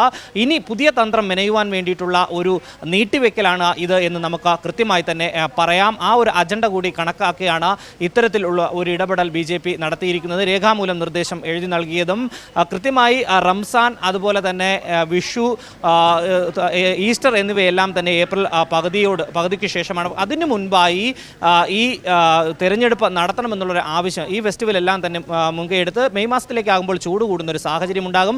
അതുകൊണ്ട് തന്നെ ഏപ്രിൽ പകുതിക്ക് മുൻപായി ഈ തെരഞ്ഞെടുപ്പ് നടത്തണമെന്നുള്ളൊരു ആവശ്യമാണ് മുന്നോട്ട് വയ്ക്കുന്നത്. പക്ഷേ ഇത് മറികടന്ന് മെയ് മാസത്തിലേക്ക് തെരഞ്ഞെടുപ്പ് കൊണ്ടുപോകണം എന്ന് തന്നെയാണ് BJP രേഖാമൂലം എഴുതി നൽകിയിരിക്കുന്നത്. അപ്പം ഈ യോഗത്തിൽ ഉണ്ടായ മറ്റു തീരുമാനങ്ങൾ എന്തൊക്കെയാണ്? അതേക്കുറിച്ചുള്ള വിവരങ്ങൾ ലഭിച്ചിട്ടുണ്ടോ റിനു? ഒറ്റഘട്ടമായി തെരഞ്ഞെടുപ്പ് നടത്തണമെന്ന് തന്നെയാണ് രാഷ്ട്രീയ കക്ഷികൾ മുന്നോട്ട് വയ്ക്കുന്ന അഭിപ്രായം. ഒപ്പം കൊട്ടിക്കലാശം വേണമെന്നുള്ളൊരു അഭിപ്രായവും രാഷ്ട്രീയ കക്ഷികൾ മുന്നോട്ട് വയ്ക്കുന്നുണ്ട്. പക്ഷേ പ്രധാനമായും തെരഞ്ഞെടുപ്പ് കമ്മീഷൻ ഒരു ആശങ്ക പ്രകടിപ്പിച്ചിരിക്കുന്നത് സംസ്ഥാനത്ത് കോവിഡ് നിലനിൽക്കുന്ന ഒരു സാഹചര്യമുണ്ട്, കോവിഡ് ഒഴിഞ്ഞു മാറാത്തൊരു സാഹചര്യമുണ്ട്. അതിൽ ചെറിയ രീതിയിലുള്ള ഒരു ആശങ്ക മുന്നോട്ട് വെച്ചിട്ടുണ്ട് തെരഞ്ഞെടുപ്പ് കമ്മീഷൻ അംഗങ്ങൾ. അതുകൊണ്ട് തന്നെ കൊട്ടിക്കലാശം പോലുള്ള ബുദ്ധിമുട്ടുകളാണ് എന്നുള്ളൊരു അഭിപ്രായവും മുന്നോട്ട് വയ്ക്കുന്നുണ്ട്. ഒപ്പം പോസ്റ്റൽ ബാലറ്റുകളുടെ കാര്യത്തിൽ 80 വയസ്സിന് മുകളിലുള്ളവർക്ക് ആവശ്യപ്പെട്ടാൽ മാത്രം പോസ്റ്റൽ ബാലറ്റുകൾ നൽകിയാൽ മതി എന്നുള്ള ഒരു അഭ്യർത്ഥന കൂടി UDF മുന്നോട്ട് വയ്ക്കുന്നുണ്ട്. പോസ്റ്റൽ ബാലറ്റുകൾ സുതാര്യമാക്കണമെന്നുള്ളൊരു അഭ്യർത്ഥനയും അവർ തെരഞ്ഞെടുപ്പ് കമ്മീഷന് മുമ്പാകെ വെച്ചിട്ടുണ്ട്. പ്രധാനമായും ഈ ഫെസ്റ്റിവൽ പരിഗണിച്ചുകൊണ്ട്, ഈ 3 ഫെസ്റ്റിവലുകളും പരിഗണിച്ചുകൊണ്ട് ഏപ്രിൽ മാസം 2ാമത്തെ ആഴ്ചയ്ക്കകം തന്നെ തെരഞ്ഞെടുപ്പ് നടത്തണം എന്നുള്ള ഒരു ആവശ്യം തന്നെയാണ് ബാക്കി മുന്നണികളെല്ലാം, BJP ഒഴിച്ച് ബാക്കി മുന്നണികളെല്ലാം തന്നെ മുന്നോട്ട് വയ്ക്കുന്നത്. ശരി, വളരെ വ്യക്തമാണ്. തെരഞ്ഞെടുപ്പ് വൈകിപ്പിക്കാനുള്ള ശ്രമമാണ് സംസ്ഥാനത്ത് BJPയുടെ ഭാഗത്തുനിന്നും ഉണ്ടായത്. തെരഞ്ഞെടുപ്പ് ഒറ്റഘട്ടമായി നടത്തണമെന്ന് മറ്റ് മുന്നണികൾ ആവശ്യപ്പെട്ടു. വിഷു, ഈസ്റ്റർ, റംസാൻ എന്നിവ പരിഗണിച്ച് ഏപ്രിൽ 8നും 12നും ഇടയിൽ ഒറ്റഘട്ടമായി നടത്തണമെന്ന് ലീഗ് ഉൾപ്പെടെയുള്ള മുന്നണികൾ പറഞ്ഞിരിക്കുന്നു. എല്ലാ ബൂത്തുകളിലും വെബ് ക്യാമറ സ്ഥാപിക്കണം. അങ്ങനെയുള്ള കാര്യങ്ങളാണ് യോഗത്തിൽ ചർച്ചയാവുന്നത്. റിനുവാണ് വിശദാംശങ്ങൾ നൽകിയത്. തിരുവമ്പാടി സീറ്റിൽ ഇത്തവണ ലീഗാണ് മത്സരിക്കുന്നതെങ്കിൽ തോൽക്കുമെന്ന് PJ ജോസഫ്. പാർട്ടിയുടെ നേതാക്കളുമായി നടത്തിയ ചർച്ചയിലാണ് ജോസഫ് നിലപാട് വ്യക്തമാക്കിയത്. തിരുവമ്പാടി സീറ്റ് തങ്ങൾക്ക് വേണമെന്നും ജോസഫിന്റെ പ്രതികരണം ലീഗ് കൂടുതൽ സീറ്റുകൾക്കായി വാദിക്കുന്നതിനിടെ. മുസ്ലിം ലീഗ് സ്ഥിരമായി മത്സരിക്കുന്ന മണ്ഡലമാണ് കോഴിക്കോട് ജില്ലയിലെ തിരുവമ്പാടി. എന്നാൽ ഇത്തവണ തിരുവമ്പാടി സീറ്റ് വിട്ടുകിട്ടണമെന്ന ഉറച്ച നിലപാടാണ് കേരള കോൺഗ്രസ് ജോസഫ് വിഭാഗം കൈക്കൊണ്ടിരിക്കുന്നത്. തിരുവമ്പാടിയിൽ ലീഗ് മത്സരിച്ചാൽ വിജയസാധ്യതയില്ലെന്നും സീറ്റ് കേരള കോൺഗ്രസിന് വിട്ടുകിട്ടണമെന്നും PJ ജോസഫ് പാർട്ടി നേതാക്കളുമായി നടത്തിയ ചർച്ചയിൽ വ്യക്തമാക്കി. കോൺഗ്രസിനോട് മരിക്കാം, കുഴപ്പമില്ല. തിരുവമ്പാടി ലീഗാണ് ഇത്തവണ ജയിക്കാൻ സാധ്യത കുറവുണ്ട്.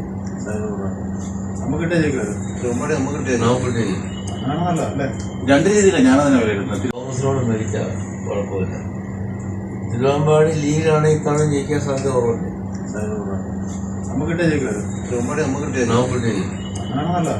രണ്ട് രീതിയിലാണ് ഞാനതിനെ വിലയിരുത്തുന്നത്. ഇത്തവണ കൂടുതൽ സീറ്റുകൾ ലഭിച്ചേ തീരൂ എന്ന ഉറച്ച നിലപാടിലാണ് മുസ്ലിം ലീഗ്.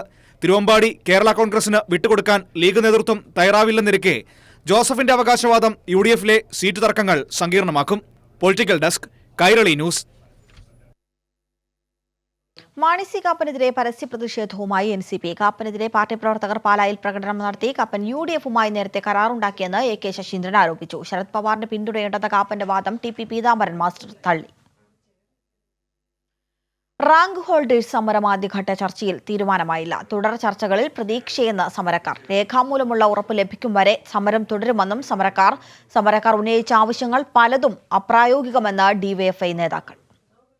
DYFI നേതാക്കളുമായി സമരക്കാർ നടത്തിയ ആശയവിനിമയത്തിന്റെ അടിസ്ഥാനത്തിലാണ് കഴിഞ്ഞ ദിവസം രാത്രി നടന്ന ചർച്ചകൾ. രാത്രിയോടെ സമരക്കാരുടെ പ്രതിനിധികൾ സെക്രട്ടേറിയറ്റിലെത്തി ചർച്ച നടത്തി. 2.5 മണിക്കൂർ നീണ്ടുനിന്ന ചർച്ചയ്ക്കു ശേഷം പുറത്തിറങ്ങിയ ഉദ്യോഗാർത്ഥികൾ തുടർ ചർച്ചകളിൽ പ്രതീക്ഷയെന്നും രേഖാമൂലമുള്ള ഉറപ്പ് ലഭിക്കും വരെ സമരം തുടരുമെന്നും വ്യക്തമാക്കി. നമ്മുടെ ചർച്ച പൂർണ്ണമായിട്ടും പരാജയമാണെന്ന് ഒരിക്കലും പറയാൻ സാധിക്കില്ല. നമ്മുടെ ചില ആവശ്യങ്ങൾ അംഗീകരിച്ചിട്ടുണ്ട്. പക്ഷേ ആ അംഗീകരിച്ച ആവശ്യങ്ങളിൽ തന്നെ നമുക്ക് കൂടുതലായിട്ട് നിയമനങ്ങൾ നടക്കണമെങ്കിൽ പോസ്റ്റ് ക്രിയേഷൻ ഉൾപ്പെടെയുള്ള പല കാര്യങ്ങളും ചെയ്യാനുണ്ട്. അപ്പോൾ ആ പോസ്റ്റ് ക്രിയേഷന് ഗവൺമെൻറ്റിൻ്റേതായ നടപടിക്രമങ്ങൾ ആയി വരണം. അതുവരെയും നമ്മളെ അനുഭാവപൂർവ്വം പരിഗണിക്കാമെന്ന് മാത്രമേ അവർക്ക് പറയാനായിട്ട് സാധിക്കുന്നുള്ളൂ. എന്നാൽ ഉദ്യോഗാർത്ഥികൾ ഉന്നയിച്ച ചില കാര്യങ്ങൾ അപ്രായോഗികമായിരുന്നു എന്ന് ചർച്ചയ്ക്ക് മധ്യസ്ഥത വഹിച്ച ഡിവൈഎഫ്ഐ നേതൃത്വം പറഞ്ഞു. വളരെ പോസിറ്റീവായിട്ടായിരുന്നു. ആ കാര്യങ്ങളിലൊക്കെ ഞങ്ങൾക്ക് വളരെ സംതൃപ്തിയാണെന്നും ഇവർ പറയുന്നുണ്ടായിരുന്നു. പക്ഷേ എന്നാൽ ഇതുകൂടി വേണം. അപ്പോൾ അത് പ്രാക്ടിക്കലി പോസിബിൾ അല്ലാത്തൊരു കാര്യമാണ് അവർ ആവശ്യപ്പെടുന്നത്. അത് പ്രാക്ടിക്കലി പോസിബിൾ ആകില്ല എന്നും, എന്നാൽ അക്കാര്യങ്ങളിൽ ഡിവൈഎഫ്ഐ അവരോട് സഹകരിക്കാമെന്നും, ഞങ്ങൾ അക്കാര്യം പരിശോധിക്കാമെന്നും, ഡിവൈഎഫ്ഐ അക്കാര്യത്തിൽ ഇടപെടാമെന്നും ഇവർക്ക് ഞങ്ങൾ ഇവിടെ വെച്ച് തന്നെ ഉറപ്പ് ധാരണയായതാണ്. പക്ഷേ ആ ധാരണയിൽ നിന്ന് വിരുദ്ധമായി പോകുന്നതിൻ്റെ പിന്നിൽ ബാഹ്യ ഇടപെടലുകളുണ്ട് എന്ന് വ്യക്തമാക്കുന്ന കാര്യമായിരുന്നു. സമരത്തിൽ ബാഹ്യ ഇടപെടലുകൾ ഉണ്ടോ എന്ന് സംശയിക്കുന്നതായും ഡിവൈഎഫ്ഐ നേതാക്കൾ വ്യക്തമാക്കി. സർക്കാർ പ്രായോഗിക നടപടികൾ സമരക്കാരുടെ മുന്നിൽ മുന്നോട്ട് വച്ചു. ഇക്കാര്യങ്ങളിൽ ഉദ്യോഗാർത്ഥികൾ തീരുമാനമെടുത്താൽ തുടർ ചർച്ചകൾക്ക് വഴിയൊരുങ്ങും. കൈരളി ന്യൂസ്, തിരുവനന്തപുരം. ഉദ്യോഗാർത്ഥികളുടെ സമരം രാഷ്ട്രീയ ഗൂഢാലോചനയുടെ ഫലമെന്ന് മന്ത്രി തോമസ് ഐസക്. തെരഞ്ഞെടുപ്പ് അടുത്ത അവസരത്തിൽ സമരം പൊട്ടിപ്പുറപ്പെടാൻ കാരണം മറ്റൊന്നുമല്ല, സമരം തീർത്തും ആസൂത്രിതം. എങ്കിലും സർക്കാരിന് തുറന്ന മനസ്സാണെന്നും ചർച്ചയ്ക്ക് മടിയില്ലെന്നും ഐസക് പറഞ്ഞു. മുബഷീറുണ്ട് വിശദാംശങ്ങളുമായി. മുബഷീർ, വിശദാംശങ്ങൾ. സൗമ്യ, തിരഞ്ഞെടുപ്പ് അടുത്ത സാഹചര്യത്തിൽ സമരം പൊട്ടിപ്പുറപ്പെടുവാനുള്ള കാരണം എന്താണെന്ന് ജനങ്ങൾ തിരിച്ചറിയുമെന്ന് പറഞ്ഞായിരുന്നു ധനകാര്യ വകുപ്പ് മന്ത്രി തോമസ് ഐസക് കോഴിക്കോട് മാധ്യമങ്ങളോട് പ്രതികരിച്ചത്. ഉദ്യോഗാർത്ഥികളുടെ സമരവുമായി ബന്ധപ്പെട്ടത് രാഷ്ട്രീയ ഗൂഢാലോചനയുടെ ഫലമാണെന്നും തീർത്തും ആസൂത്രിതമാണെന്നും ഐസക് പറയുകയുണ്ടായി. കൂടാതെ ഈ ഒരു ഉദ്യോഗാർത്ഥികളുടെ സമരവുമായി ബന്ധപ്പെട്ട് ഏത് തരത്തിലുള്ള ചർച്ചയ്ക്കും സർക്കാരിന് യാതൊരു മടിയുമില്ല എന്നും അദ്ദേഹം സൂചിപ്പിക്കുകയുണ്ടായി. അതോടൊപ്പം തന്നെ താൽക്കാലിക ജീവനക്കാരെ നിയമിക്കുന്നതുമായി ബന്ധപ്പെട്ട് അധിക സാമ്പത്തിക ബാധ്യത ഉണ്ടായിട്ടില്ല എന്നുകൂടെ അതോടൊപ്പം പറയുകയുണ്ടായി. ശമ്പള പരിഷ്കരണവുമായി ബന്ധപ്പെട്ട് പ്രകടന പത്രികയിലെ വാഗ്ദാനമാണ് നടപ്പാക്കിയതെന്നും അതിന് സർക്കാരിന് ബാധ്യതയുണ്ടെന്നും തോമസ് ഐസക് കോഴിക്കോട് പറയുകയുണ്ടായി. സൗമ്യ, ശരി, വളരെ വ്യക്തമാണ്. ഉദ്യോഗാർത്ഥികളുടെ സമരം രാഷ്ട്രീയ പ്രേരിതമാണെന്നും രാഷ്ട്രീയ ഗൂഢാലോചനയുടെ ഫലമാണെന്നുമാണ് തോമസ് ഐസക് പറഞ്ഞത്. ഏതായാലും സർക്കാരിന് ചർച്ച ചെയ്യാൻ തുറന്ന മനസ്സാണെന്നും മടിയില്ലെന്നും ഐസക് കൂട്ടിച്ചേർത്തിട്ടുണ്ട്. മുബഷീറാണ് വിശദാംശങ്ങൾ നൽകിയത്. അക്രമസമരത്തിനും ആത്മഹത്യാ നാടകത്തിനും പിന്നിൽ രമേശ് ചെന്നിത്തല. അക്രമസമരം ആസൂത്രണം ചെയ്തത് പ്രതിപക്ഷ നേതാവിന്റെ ഔദ്യോഗിക വസതിയിൽ. PSC റാങ്ക് ഹോൾഡേഴ്സ് അസോസിയേഷനുകളിലെ UDF അനുകൂല ഭാരവാഹികളുടെ രഹസ്യയോഗം ചേർന്നുവെന്ന വിവരങ്ങൾ. സമരം ശക്തമാക്കാനും ചെന്നിത്തല നിർദ്ദേശം നൽകി. രമേശ് ചെന്നിത്തലയുടെ ഐശ്വര്യ കേരള യാത്രയ്ക്ക് മുൻപാണ് രഹസ്യയോഗം ചേർന്നത്. നിയമസഭാ തെരഞ്ഞെടുപ്പിന് മുൻപ് ചെന്നിത്തലയെ പ്രൊമോട്ട് ചെയ്യാൻ ചുമതലപ്പെടുത്തിയ PR ഏജൻസിയുടെ റിപ്പോർട്ടിന്റെ അടിസ്ഥാനത്തിലാണ് ഗൂഢാലോചന നടന്നത്. ഇതിന്റെ അടിസ്ഥാനത്തിൽ പ്രതിപക്ഷ നേതാവിന്റെ ഔദ്യോഗിക വസതിയിൽ രഹസ്യയോഗം ചേർന്നു. രമേശ് ചെന്നിത്തലയുടെ നേതൃത്വത്തിലുള്ള ഐശ്വര്യ കേരള യാത്രയ്ക്ക് തൊട്ടു മുമ്പായിരുന്നു റാങ്ക് ലിസ്റ്റ് പ്രശ്നം ചർച്ച ചെയ്യാനെന്ന പേരിൽ രഹസ്യയോഗം വിളിച്ചു ചേർത്തത്. റാങ്ക് ഹോൾഡേഴ്സ് അസോസിയേഷൻ അടക്കം വിവിധ മേഖലകളിലെ നേതാക്കളാണ് യോഗത്തിൽ പങ്കെടുത്തത്. രഹസ്യയോഗം വിളിച്ചു ചേർത്തതിന് പിന്നാലെയാണ് സെക്രട്ടേറിയറ്റിന് മുന്നിൽ സമരം ശക്തമാകുന്നത്. പ്രതിപക്ഷ നേതാവിന് പുറമെ എറണാകുളത്തു നിന്നുള്ള കോൺഗ്രസ് MLAയും KPCC ഭാരവാഹിയും യോഗത്തിൽ പങ്കെടുത്തു. സെക്രട്ടേറിയറ്റിന് മുന്നിലെ സമരം ശക്തമാക്കണമെന്നും ബാക്കി തങ്ങൾ നോക്കിക്കൊള്ളാമെന്നും പ്രതിപക്ഷ നേതാവും കോൺഗ്രസ് നേതാക്കളും യോഗത്തിൽ ഉറപ്പു നൽകി. മണ്ണെണ്ണ ഒഴിച്ച് ആത്മഹത്യാ ഭീഷണി മുഴക്കിയ യൂത്ത് കോൺഗ്രസ് ഭാരവാഹി അടക്കം ഈ യോഗത്തിൽ പങ്കെടുത്തു. സർക്കാരിന്റെ അവസാന കാലത്ത് സമാനമായ സമരങ്ങൾ ഉയർത്തിക്കൊണ്ടുവരാനായിരുന്നു PR ഏജൻസി നൽകിയ നിർദ്ദേശം. ഇതിന്റെ അടിസ്ഥാനത്തിൽ പ്രവാസ രംഗത്ത് പ്രവർത്തിക്കുന്ന ചില സംഘടനകളുടെയും യോഗം ചേർന്നതായാണ് സൂചന. പ്രതിഷേധങ്ങൾ അക്രമസമരങ്ങളിലേക്ക് മാറണം. പിന്നീട് സമരത്തിന് പിന്തുണയുമായി KSU യൂത്ത് കോൺഗ്രസ് സംഘടനകൾ പരസ്യമായി രംഗത്തെത്തും. തുടർന്ന് സംസ്ഥാന വ്യാപകമായ പ്രതിഷേധ സമരമായി കാര്യങ്ങൾ മാറും. അക്രമസമരങ്ങൾ ക്രമസമാധാന വിഷയമാക്കി സർക്കാരിന് വെല്ലുവിളി തീർക്കണം. സർക്കാരിന് അനുകൂലമായ ജനവികാരം ഇതിലൂടെ മാറ്റിയെടുക്കാൻ കഴിയുമെന്നാണ് PR ഏജൻസി നൽകിയ നിർദ്ദേശം. ഈ നിർദ്ദേശത്തിന്റെ അടിസ്ഥാനത്തിലാണ് അക്രമസമരങ്ങൾക്കായി രമേശ് ചെന്നിത്തല തന്നെ രഹസ്യയോഗങ്ങൾ വിളിച്ചു ചേർത്തത്. കൈരളി ന്യൂസ്, തിരുവനന്തപുരം. ചെങ്കോട്ടുകോണത്ത് ഗുണ്ടാക്രമണം. വീടും വാഹനവും അടിച്ചു തകർത്തു. പച്ചക്കറി കച്ചവടം നടത്തുന്ന അനിലിന്റെ വീടും വാഹനവുമാണ് ഇന്നലെ രാത്രി ഗുണ്ടകൾ അടിച്ചു തകർത്തത്. അനിലിന്റെ പ്രായമായ അമ്മ ഉൾപ്പെടെയുള്ളവരെ മർദ്ദിച്ചതായും പരാതി. ഒരു 10-11 മണിയായപ്പോൾ ഇവിടെ ഒരു കാറ് 4 ആണുങ്ങളെയും കൊണ്ട് കുമാർ വന്നിട്ട് വണ്ടി ഇരുന്നും കൊണ്ട് എന്നെ ചീത്ത വിളിക്കാൻ തുടങ്ങി. നിൻ്റെ മോനെവിടെയടി കൊണ്ടുപോടി നിൻ്റെ മോനെ എന്നും പറഞ്ഞ് ഇങ്ങനെയല്ല പറഞ്ഞ ഭാഷയായിട്ടാണ് പറഞ്ഞത്. അങ്ങനെ കുറേ ചീത്ത വിളിച്ച് ഞാനിങ്ങ് കയറിപ്പോന്ന്. തിരിച്ച് പയ്യന്മാരിറങ്ങി ഈ വണ്ടിയുടെ ഇതെല്ലാം അടിച്ച് പൊട്ടിച്ച് മലക്കറിയെല്ലാം വാരി ദൂരെ എറിഞ്ഞ് ഞാനിവിടെ നിൽക്കുകയായിരുന്നു. അപ്പം ഓടിക്കൊണ്ടുവന്ന് കുമാർ കുട്ടായി എന്നെ വന്നൊരു 3-4 ഇടി ഇടിച്ചപ്പോൾ ഞാൻ ഈ കൈ ഇങ്ങനെ തളച്ചപ്പോൾ ഈ കയ്യിലൊരു ഇടി വീഴുന്നു. ഇന്നലെ രാത്രി 11:00 ഞാൻ പുറത്തോട്ട് പോയിട്ട് വരുമ്പോഴത്തേക്കാണ് എൻ്റെ വീട്ടിൽ ഈ ഗുണ്ടാസംഘങ്ങൾ കയറി എൻ്റെ അമ്മയെയും എൻ്റെ ശേഷാറിനെയും എൻ്റെ അപ്പുറത്തെ അളിയനെയും അടിച്ച് വണ്ടിയും അടിച്ച് പൊട്ടിച്ച്. പുതിയ വണ്ടിയാണ്, 6 മാസമായുള്ള വണ്ടി. അതിനെ അടിച്ച് തകർത്ത്, വീടും അടിച്ച് തകർത്ത്, വീട്ടിനകത്തുള്ള പൈസകളും അതെല്ലാം വാരി എടുത്തുകൊണ്ട് പോയിരിക്കുകയാണ്. എന്താണ് കാരണമെന്ന് വെച്ചാൽ ഞങ്ങൾക്കറിയില്ല. കസ്റ്റംസ് പ്രിവന്റീവ് കമ്മീഷണറെ തടഞ്ഞ സംഭവത്തിൽ ദുരൂഹതയില്ലെന്ന പോലീസ്. പ്രാഥമിക അന്വേഷണത്തിൽ ഗൂഢാലോചന കണ്ടെത്തിയിട്ടില്ല. യുവാക്കൾ ക്രിമിനൽ പശ്ചാത്തലമില്ലാത്തവരും 2-ൽ ഒരാൾ ഭിന്നശേഷിക്കാരനുമാണ്. കേസെടുത്തത് അശ്രദ്ധമായി വാഹനം ഓടിച്ചതിനും മാർഗതടസ്സം സൃഷ്ടിച്ചതിനുമാണെന്നാണ് പോലീസ് പറയുന്നത്.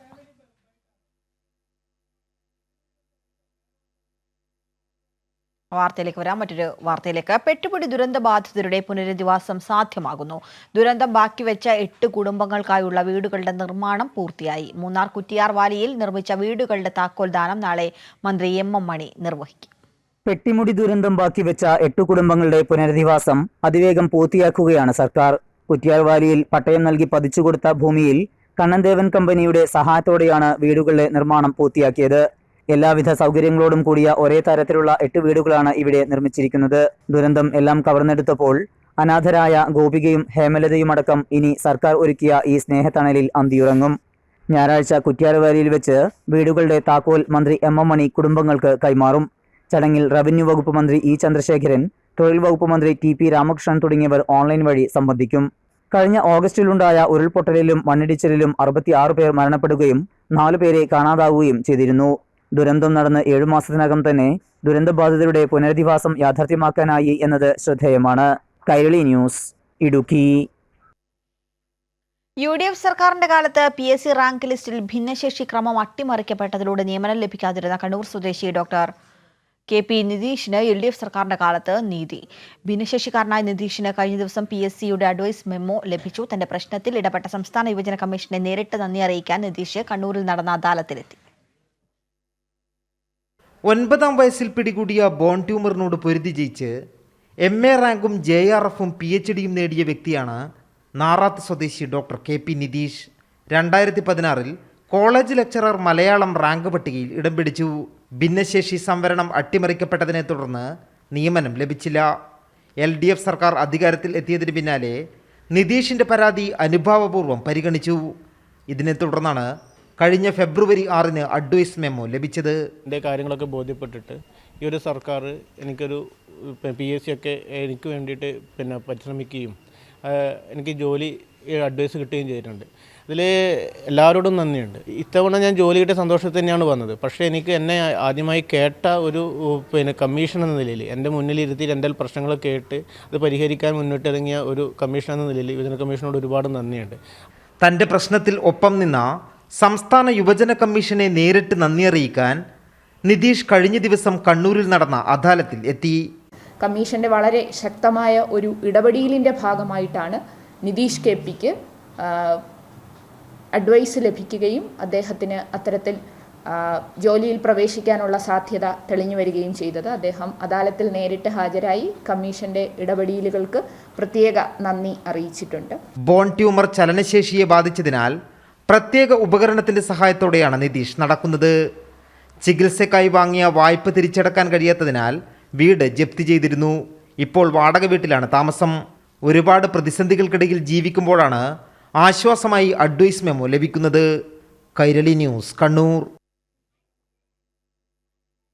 വരുന്ന നിയമസഭാ തെരഞ്ഞെടുപ്പിൽ പന്തളത്ത് പിടിമുറക്കാൻ ഇടതുമുന്നണി. BJPയും UDFും വന്നവരെ സ്വീകരിച്ചും പ്രചാരണ യോഗങ്ങളിൽ പ്രാതിനിധ്യം നൽകിയും തെരഞ്ഞെടുപ്പ് പ്രചാരണത്തിൽ ശക്തമായ മേൽക്കൈ നേട്ടം ഇടതുമുന്നണി ഇതിനോടകം തന്നെ ഉറപ്പിച്ചു കഴിഞ്ഞു.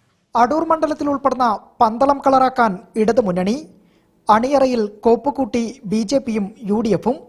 ഇതിനിടയിലും ആദ്യ ലാപ്പിൽ പന്തളത്ത് LDF തെരഞ്ഞെടുപ്പ് നീക്കങ്ങളിൽ ഒരുപടി മുന്നിലാണ്. ശബരിമല പ്രക്ഷോഭത്തിൽ നാമജപ ഘോഷയാത്രയ്ക്ക് നേതൃത്വം നൽകിയ C കൃഷ്ണകുമാർ അടക്കം 30-ലധികം നേതാക്കളും പ്രവർത്തകരും അടുത്തിടെ പാർട്ടി വിട്ട് CPMലേക്ക് ചേർന്നതിൽ BJP നേതൃത്വം ഇപ്പോഴും ഇരുട്ടിൽ തപ്പുകയാണ്.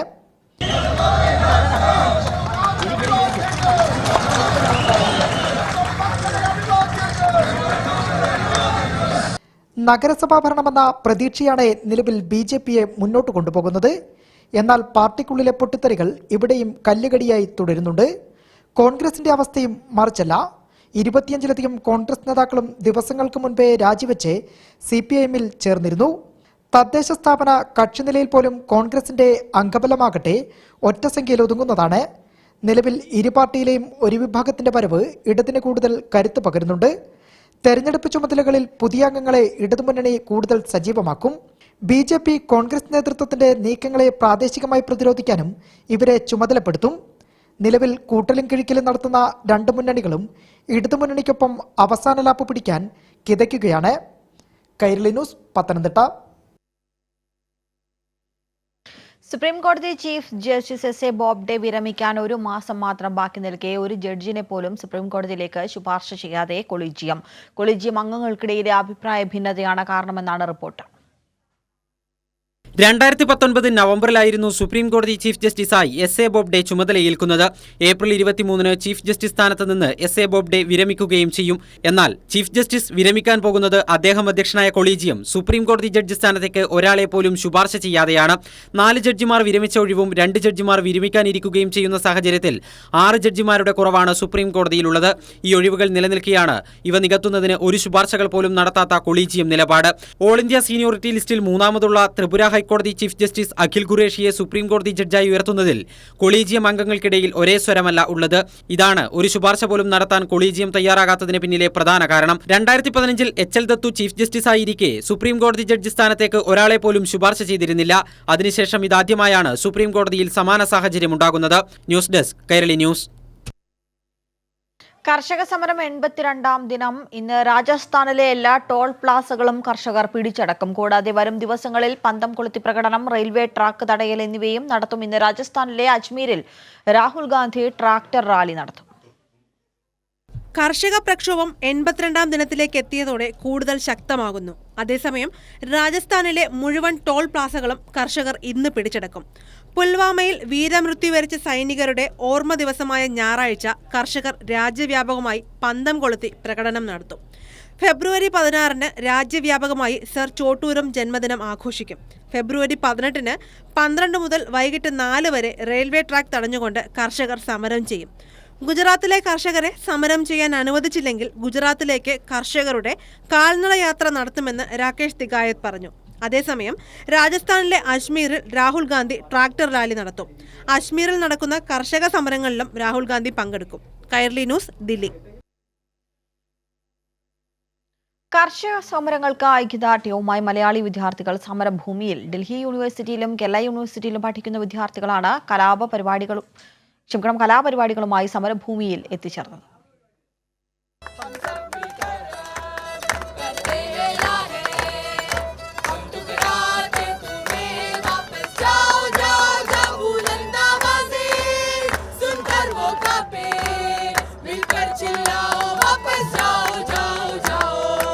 അതിർത്തിയിൽ സമരം ചെയ്യുന്ന കർഷകരെ സമരജീവികൾ എന്ന് പ്രധാനമന്ത്രി അവഹേളിക്കുമ്പോൾ കർഷക സമരത്തിന് ഐക്യദാർഢ്യവുമായി രാജ്യത്തിന്റെ വിവിധ ഇടങ്ങളിൽ നിന്ന് നിരവധി പേരാണ് അതിർത്തിയിലേക്ക് എത്തിച്ചേരുന്നത്.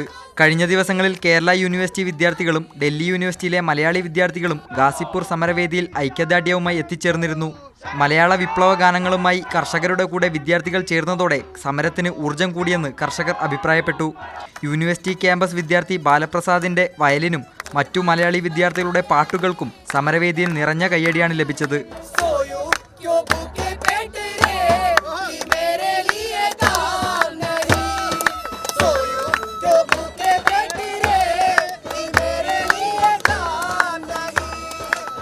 വയലിനിൽ ചോര വീണ മണ്ണിൽ, പുഷ്പനെ അറിയാമോ എന്നീ ഗാനങ്ങൾ ഉൾപ്പെടെ നിരവധി ഗാനങ്ങൾ ആലപിച്ചാണ് മലയാളി വിദ്യാർത്ഥികൾ മടങ്ങിയത്.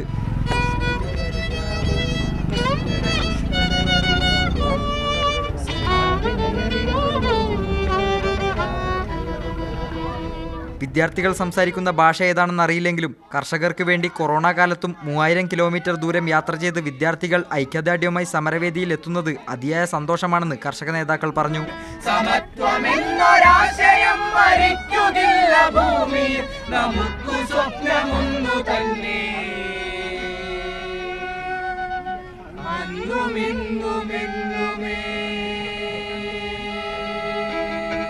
Kairali news, Delhi. Parliament budget സമ്മേളനത്തിന്റെ ആദ്യഘട്ടം ഇന്ന് സമാപിക്കും. കേരളത്തെയും പ്രതിപക്ഷത്തെയും വിമർശിച്ച് ലോക്സഭയിൽ ബജറ്റ് ചർച്ചയ്ക്ക് ധനമന്ത്രി നിർമ്മലാ സീതാരാമന്റെ മറുപടി. വൻകിട കുത്തക എന്ന് കോൺഗ്രസ് പരിഹസിക്കുന്ന വ്യക്തിയെ കേരളത്തിലേക്ക് ക്ഷണിച്ചു. ടെൻഡറില്ലാതെ തുറമുഖ വികസനത്തിൽ ആ വൻകിട കുത്തകയെ പങ്കാളിയാക്കിയെന്നായിരുന്നു അദാനിയെ പരോക്ഷമായി പരാമർശിച്ചുകൊണ്ടുള്ള നിർമ്മലാ സീതാരാമന്റെ വിമർശനം. ബജറ്റിനെ പ്രതിപക്ഷം ദുർവ്യാഖ്യാനം ചെയ്തു. മകനും അമ്മയും പാർട്ടി നയിക്കുമ്പോൾ മകളും മരുമകനും സ്വത്ത് കൈകാര്യം ചെയ്യുമെന്നായിരുന്നു നാം രണ്ട് നമുക്ക് രണ്ട് എന്ന രാഹുൽ ഗാന്ധിയുടെ പരാമർശത്തിന് നിർമ്മലാ സീതാരാമന്റെ മറുപടി. അതേസമയം ബജറ്റ് സമ്മേളനത്തിന്റെ ആദ്യഘട്ടം പൂർത്തിയാക്കി പിരിയുന്ന ലോക്സഭ മാർച്ച് 8-ന് വീണ്ടും ചേരും.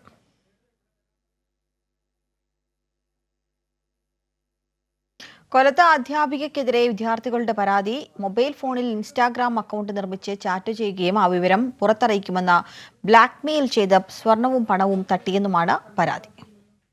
കൊല്ലം തങ്കശ്ശേരി സ്വദേശിനിയായ അധ്യാപിക ഷീനയ്ക്കെതിരെയാണ് പരാതി. കഴിഞ്ഞ ഒക്ടോബർ മുതൽ അധ്യാപികയുടെ വീട്ടിൽ താമസിച്ചു പഠിച്ച പെൺകുട്ടികളെയാണ് ഈ അധ്യാപിക ശാരീരികമായും മാനസികമായും പീഡിപ്പിച്ചത്.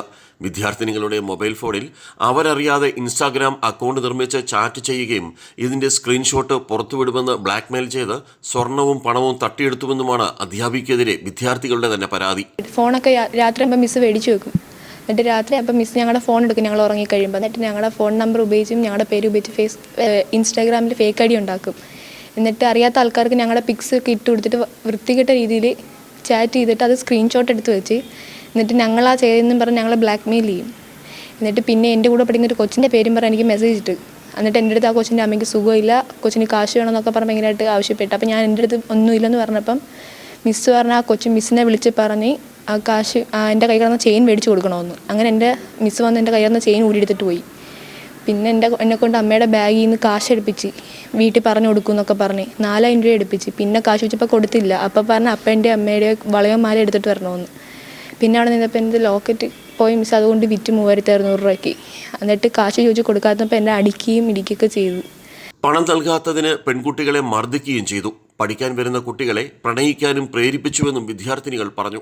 അവിടെ പഠിക്കുമ്പം അവിടെയുള്ള ആണുങ്ങളുമായിട്ട് അവിടെ പഠിക്കുന്ന പിള്ളേരുമായിട്ട് സംസാരിക്കുന്നത് വേറെ റിലേഷനാക്കി അതിൽ കൂട്ടുനിൽക്കുകയും പല കാര്യത്തിനും കൂട്ടുനിൽക്കുകയും ചെയ്തിട്ടുണ്ട്. പിന്നെ അവിടെ പഠിക്കുന്ന ഒരു കുട്ടീനെ കൊണ്ട് എന്നെ അടുപ്പിക്കുകയും വേണ്ടാത്ത മെസ്സേജസ് ഒക്കെ ചെയ്യിപ്പിക്കുകയും ചെയ്ത് ആ കുട്ടിയെ കൊണ്ട് എന്നെ ചീത്ത വിളിപ്പിക്കുകയും ചെയ്തു. അവിടെ ആര് വന്നാലും അവരെ ഒരുമിച്ച് അവിടെ അവർക്ക് ചെയ്യേണ്ടാത്ത കാര്യങ്ങളിലൊക്കെ അവർ കൂട്ടുനിന്നിട്ടുണ്ട്. വിദ്യാർത്ഥികൾക്ക് മദ്യം നൽകുകയും കഞ്ചാവ് കൊണ്ടുവരാൻ ആവശ്യപ്പെടുകയും ചെയ്തുവെന്നും പെൺകുട്ടികൾ വെളിപ്പെടുത്തി. ഭർത്താവുമൊത്തുള്ള സ്വകാര്യ നിമിഷങ്ങളെക്കുറിച്ചും അധ്യാപിക കുട്ടികളുമായി അനുഭവം പങ്കുവച്ചിരുന്നു. കള്ളു കൊടുത്തിട്ടുണ്ട്. ഒരു പെൺകുട്ടി ഞാൻ പറഞ്ഞില്ല അവിടെ നിന്നിട്ടുണ്ടെന്ന്. ആ പെണ്ണിനെ കൊണ്ട് കള്ളു കുടിപ്പിച്ചിട്ടുണ്ട്. അവരും കുടിക്കാറുണ്ട് കള്ള്. പിന്നെ കഞ്ചാവ് എങ്ങാണ്ട് കൊണ്ട് കൊടുക്കണമെന്നൊക്കെ കൃപയോടും റോസിനോടും പറ. കള്ളു കുടിപ്പിച്ചിട്ടുണ്ട്. 3 കുട്ടികളുടെയും രക്ഷിതാക്കൾ കൊല്ലം സിറ്റി പോലീസ് കമ്മീഷണർക്കും വനിതാ സെല്ലിലും ചൈൽഡ് വെൽഫെയർ കമ്മിറ്റിക്കും പരാതി നൽകി. മുമ്പും ഇതേ അധ്യാപികയ്ക്കെതിരെ ചൈൽഡ് വെൽഫെയർ കമ്മിറ്റിക്ക് പരാതി ലഭിച്ചിരുന്നുവെങ്കിലും പരാതിക്കാർ തമിഴ്നാട് സ്വദേശികളായതിനാൽ മൊഴി നൽകാതെ മടങ്ങി. ഇക്കാര്യം ജില്ലാ ചൈൽഡ് പ്രൊട്ടക്ഷൻ ഓഫീസർ പ്രസന്നയും കൈരളി ന്യൂസിനോട് പറഞ്ഞു. രാജ്കുമാർ, കൈരളി ന്യൂസ്, കൊല്ലം. സംസ്ഥാനത്തെ കോളേജുകളിൽ കൂടുതൽ റെഗുലർ ക്ലാസുകൾ തുടങ്ങുന്നു. 1-ാം വർഷ, 2-ാം വർഷം, 3-ാം വർഷ വിദ്യാർത്ഥികൾക്ക് 2 ആഴ്ച വീതം ക്ലാസ് നടക്കും. 1-ാം വർഷക്കാർക്ക് ഈ മാസം 15 മുതൽ 27 വരെ കോളേജിൽ ക്ലാസ് ഉണ്ടാകും. 2-ാം വർഷ ബിരുദ വിദ്യാർത്ഥികൾക്ക് മാർച്ച് 1 മുതൽ മാർച്ച് 16 വരെയാണ് റെഗുലർ ക്ലാസ്. 3-ാം വർഷ വിദ്യാർത്ഥികൾക്ക് മാർച്ച് 17 മുതൽ 30 വരെ റെഗുലർ ക്ലാസ് ഉണ്ടായിരിക്കും. ഇത് സംബന്ധിച്ച് ഉത്തരവിറങ്ങി.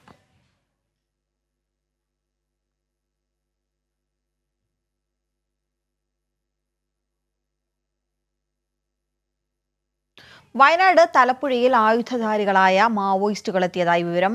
തലപ്പുഴ ചുങ്കം കാപ്പിക്കളം അണക്കെട്ടിന് സമീപം ഒരു സ്ത്രീ ഉൾപ്പെടെ ആയുധധാരികളായ 4-അംഗ മാവോ സംഘം എത്തിയതായി നാട്ടുകാർ പറഞ്ഞു.